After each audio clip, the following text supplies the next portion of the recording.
सबल Marathi news channel मध्ये आपणा सर्वांचे स्वागत आहे। अहिल्यानगर येथे स्मार्ट मीटर योजनेच्या सक्तीविरोधात खासदार निलेश लंके यांच्या नेतृत्वाखाली महावितरण कंपनीच्या कार्यालयावर 8 जुलै रोजी मोर्चा काढण्यात आला आहे।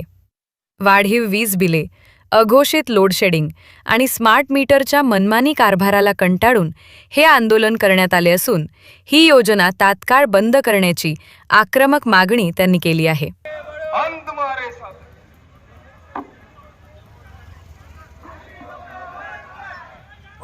ग्रामीण भागातील लोडशेडिंग बंद झालीच पाहिजे, शेतकऱ्यांना मिळालाच पाहिजे, झालंच पाहिजे, स्मार्ट मीटर बंद झालंच पाहिजे,